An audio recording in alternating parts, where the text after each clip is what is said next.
आनंदपुर गांव में सोहन नाम का एक हलवाई रहता था। वह बहुत ही बढ़िया और स्वादिष्ट मिठाई बनाने के लिए जाना जाता था। इसकी वजह से उसकी दुकान पूरे गांव में बहुत मशहूर थी। पूरा गांव उसी की दुकान से मिठाई खरीदता था। वह और उसकी पत्नी मिलकर शुद्ध देसी घी की मिठाइयां बनाते थे। इससे मिठाइयां काफी अच्छी और स्वादिष्ट बनती थी। हर रोज शाम होते होते उसकी सारी मिठाइयां बिक जाती थी और वह एक अच्छा खासा मुनाफा कमा लेता था। मिठाइयों से जैसे ही आमदनी बढ़ने लगी, सोहन के मन में और पैसा कमाने का लालच आने लग गया। अपने इसी लालच के चलते उसे एक तरकीब सूझी। वह शहर गया और वहां से एक दो चुंबक के टुकड़े ले आया। उन टुकड़ों को उसने अपनी तराजू के नीचे लगा दिया। इसके बाद एक नया ग्राहक आया जिसने सोहन के पास से 1 किलो जलेबी खरीदी। इस बार तराजू में चुंबक लगाने की वजह से सोहन को अधिक मुनाफा हुआ। उसने अपनी इस तरकीब के बारे में अपनी पत्नी को भी बताया, लेकिन उसकी पत्नी को सोहन की यह चालाकी बिल्कुल अच्छी नहीं लगी। उसने सोहन को बहुत समझाया कि उसे अपने ग्राहकों के साथ इस तरह की धोखाधड़ी नहीं करनी चाहिए, लेकिन सोहन ने अपनी पत्नी की एक ना सुनी और वो हर रोज तराजू के नीचे चुंबक लगाकर अपने ग्राहकों को कम सामान देने लगा और धोखा देकर अधिक मुनाफा कमाने लगा। इससे सोहन को बहुत खुशी हुई। एक दिन सोहन की दुकान पर रवि नाम का एक नया लड़का आया। उसने सोहन से 2 किलो जलेबी खरीदी। सोहन ने उसे भी चुंबक लगे तराजू से जलेबियां तोलकर दे दी।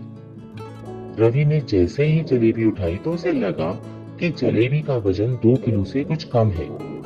उसने अपना शक दूर करने के लिए सोहन से दोबारा से जलेबियों को तोलने के लिए कहा।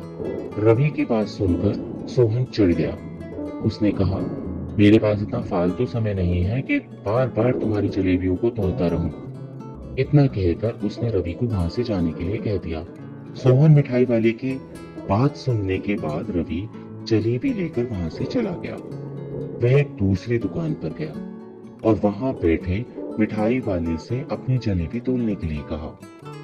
जब दूसरे दुकानदार ने उन जलेबियों को तोला तो जलेबी सिर्फ 1.5 किलो ही थी। अब उसका शक यकीन में बदल गया था। उसे पता चल गया था कि सोहन मिठाई वाले के तराजू में कुछ गड़बड़ है। अब उसने तराजू की गड़बड़ को सबके सामने लाने का निश्चय कर लिया था और उसके लिए वो खुद एक तराजू खरीद लाया और उसे ले जाकर सोहन मिठाई वाले की दुकान के पास ही रख दिया। फिर रवि अपने सभी गांव के लोगों को वहां पर इकट्ठा करने में लग गया।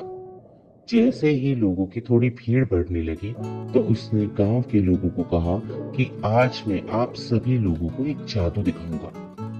यह जादू देखने के लिए बस आप लोगों को सोहन मिठाई वाले से खरीदा गया सामान एक बार इस तराजू में तोलना होगा और आप देखेंगे कि कैसे सोहन मिठाई वाले के तराजू से तोली गई मिठाइयां इस दूसरे तराजू में आने पर अपने आप ही कम हो जाती हैं। कुछ देर बाद एक दो लोग मिठाई लेकर रवि के पास पहुंचे तो उसने ऐसा करके भी दिखा दिया। इसके बाद सोहन की दुकान से जिसने भी मिठाई खरीदी थी, सभी ने राजू को तराजू में तोलकर देखा तो सबकी मिठाइयां 250 ग्राम से लेकर आधा किलो तक कम निकली। यह सब देखकर लोगों को काफी हैरानी हुई। अपनी दुकान के पास ही यह सब होता देखकर सोहन मिठाई वाला रवि से झगड़ा करने लगा। उसने लोगों को बताया कि रवि यह सब नाटक कर रहा है, अपनी बात को सही साबित करने के लिए। रवि सीधे सोहन मिठाई वाले का तराजू लेकर आया और तराजू में लगे हुए चुंबक को निकालकर सबको दिखाने लगा। यह देखकर गांव वालों का गुस्सा 7वें आसमान पर चढ़ गया। सब ने मिलकर उस लालची मिठाई वाले को खूब मारा। अब उस लालची मिठाई वाले को अपने लालच और उसके कारण की गई गलत हरकतों का पछतावा हो रहा था। उसने अपने गांव के सभी लोगों से माफी मांगी और यह वादा भी किया कि भविष्य में कभी कोई ऐसी जालसाजी नहीं करेगा। सोहन की इस धोखाधड़ी से पूरा गांव नाराज था, इसलिए लोगों ने उसकी दुकान में जाना कम कर दिया था। उधर सोहन के पास पछताने के अलावा और कुछ नहीं बचा था, क्योंकि वह पहले ही पूरे गांव का भरोसा खो चुका था। तो हमें इस कहानी से यही सीखने को मिलता है कि हमें कभी भी लालच नहीं करना चाहिए। हमेशा ईमानदारी के साथ काम करने से ही इंसान का नाम होता है। लालच के चलते भले ही कुछ समय के लिए हमें ज्यादा फायदा हो जाए, लेकिन उससे इज्जत और आत्मसम्मान दोनों ही कम हो जाते हैं।